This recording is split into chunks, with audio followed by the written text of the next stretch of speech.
O que mudou na classe dos répteis de Linneu para os dias atuais? A classificação linneana dos répteis não inclui certos grupos que evoluíram a partir deles, as aves e os mamíferos, sendo por isso um grupo parafilético. Em anos recentes, grandes partes dos taxonomistas defendem que a classificação deveria ser monofilética, seguindo a escola de pensamento cladística, ou seja, os grupos deveriam incluir todos os descendentes. E as aves?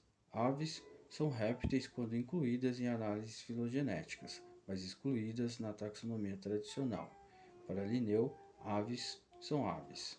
Definições modernas de reptília geralmente tratam o grupo como monofilético, quando inclui as aves. Nas classificações modernas, os répteis não têm sido mais agrupados em uma classe répteis, devido ao posicionamento filogenético das aves. Contudo, por tradição acadêmica, o grupo ainda é informalmente reconhecido. Formam um agrupamento heterogêneo de tetrápodes, amniotas ectotérmicos que inclui testudines, esquamata, crocodilianos e os reenconcefália.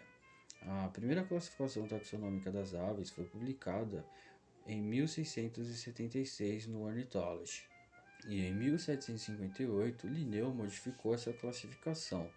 Elas foram categorizadas na classe das aves. A classificação filogenética coloca as aves no clado dos dinossauros terópodes, bem como o grupo relacionado ao clado, e são os únicos representantes vivos do clado Réptil dos arcosáureas, juntamente com os crocodílias. As aves são agora reconhecidas como a única linhagem sobrevivente de dinossauros terópodes. Na taxonomia tradicional, as aves eram consideradas uma classe. No entanto, a maioria dos paleontólogos contemporâneos rejeita o estilo tradicional de classificação em favor da taxonomia filogenética. As aves são, portanto, consideradas dinossauros. As aves são classificadas como pertencentes ao subgrupo Maniraptora, que são terópodes, que são sauríscos, que são dinossauros, que são répteis. Desde o advento da nomenclatura filogenética, o termo reptília caiu em desuso e muitos taxonomistas passaram a usar o termo sauropsida em seu lugar para incluir um grupo monofilético contendo as répteis tradicionais e as aves. Haeckel, que demonstrou que répteis, aves e mamíferos compartilhavam uma estratégia reprodutiva comum, o ovo amniótico, e os distinguiu répteis, aves e mamíferos de outros tetrápodes, colocando-os em um novo táxon que ele chamou de amniota.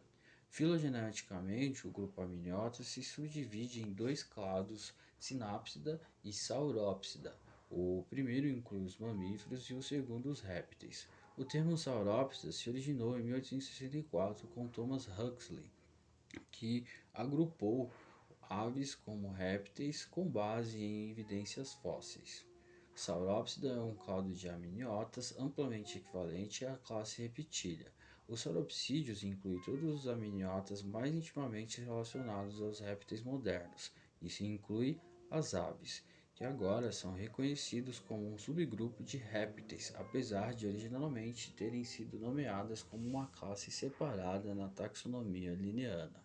Sob a definição de Modesto e Anderson, Reptilia é sinônimo de Saurópsida. Alguns taxonomistas, como Bentham, cooptaram o termo, fazendo com que os taxons de nível de classe Saurópsida e Sinápsida substituíssem a classe Reptilia tradicional, enquanto Modesto e Anderson, usando o padrão Philocode, sugeriu substituir o nome Saurópsida por sua redefinição de Reptilia, argumentando que o último é muito mais conhecido e deveria ter prioridade.